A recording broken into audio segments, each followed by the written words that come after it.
Magandang araw sa ating lahat, mga kaibigan, mga kababayan.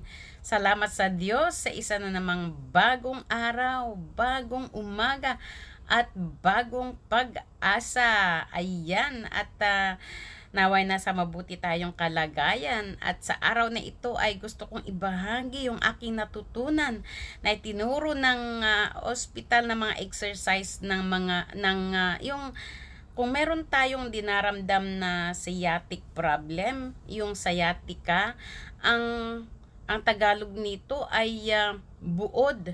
Ito ay ano ba ito?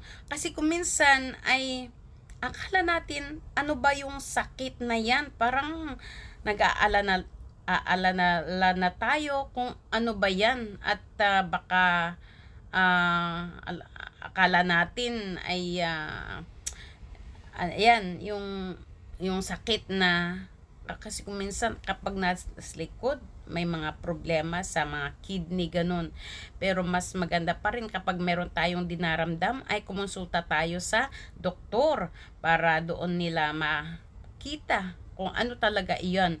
Pero sa akin at yung mga katulad kong may dinaramdam na sciatic problem, ito ay ano ba to? Ito yung sciatica.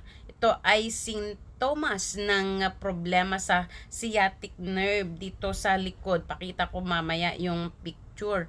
Ang pinakamalaking nerve sa katawan natin na kinokontrol nito ang mga kalamnan sa likod ng yung tuhod at ibabang binti. Ayan, ito yung ano at nagbibigay ng pakiramdam sa likod ng yung hita, bahagi ng iyong ibabang binti at talampakan ng iyong paa. Ayan.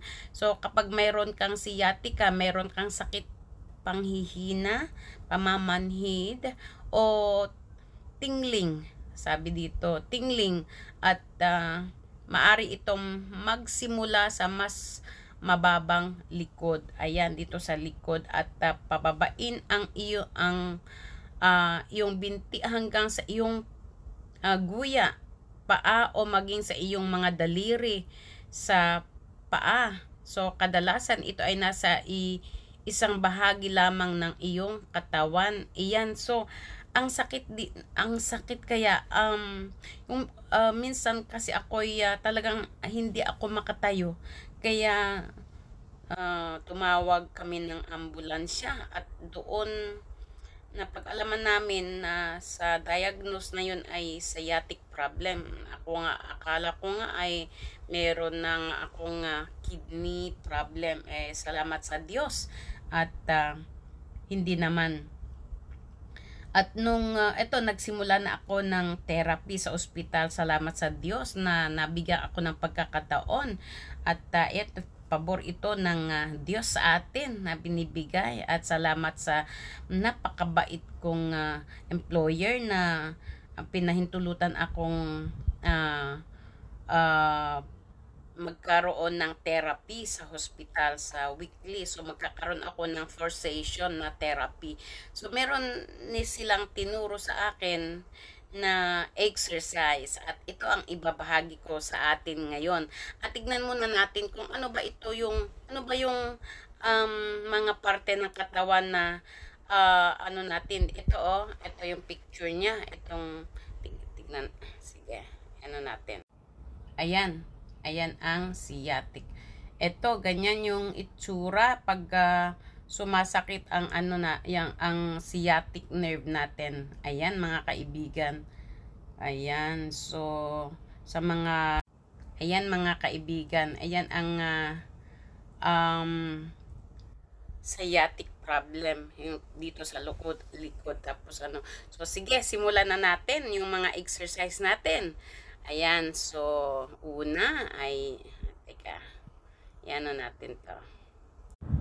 So ganito mga kaibigan, itong mag-lie flat tayo tapos itaas ang paa. Ito lalo na itong kanan. Ayan. Yan. So mga 10 seconds or 10 segundo at kahit kung pwede pa, kung pwede pong matagalan, pwede din. So, ganyan. So, at least sa mga 10 beses, taas mo ng 10 seconds, ganyan siya.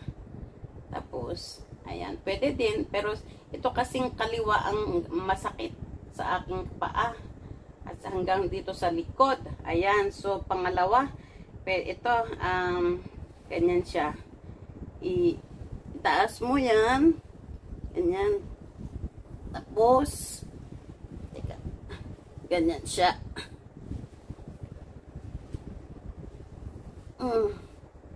Ayan. Ganyan mo siya ng 10 segundo rin. Tapos, ibaba mo. Ayan. Tapos, ganyan din. Ayan. So, mga 10 beses ng 10 segundo. Ayan. Pagkatapos, ay ito din. Pangatlo na ito. Ay, pangatlo. Ganyan. Ganyan mo siya. Ganyan, ganyan, ganyan, ganyan. Ayan. Ayan. Tapos, sa kanan naman, ganyan. Ayan. Ayan. Ayan siya. Ayan. Tatlo na yan. Tapos ito, upo ka upo tayo. Ayan. Kaupo yan. Tapos, parang, yun, magdi-4, parang ganon. Ayan, taas. Itaas mo yan, tapos, mag-bend ka. Ayan. 3 segundo din. 10 seconds. Gaganyan ka. Ayan. At ito pa pala. Ayan. Pang-5 na ito. Ayan, taas mo. Taas, taas, ganyan, taas. Itaas, ganyan. So, 10 segundo din. Tapos, ayan. Gamin mo yan 10 beses. Yan. Ganyan siya. Ayan. Ayan mga kaibigan. At pagkatapos nun, pwede ka rin gumamit ng hot pack. Ito yung hot pack. Papainitin or kung ito kasi ay electric hot pack. So, ayan, yung iba, nilalagyan yung tubig na mainit. So, mga 15 minutes na ilagay sa likod. Ayan, at makakatulong ito ng yung sakit. So, walang masama sa subukan natin.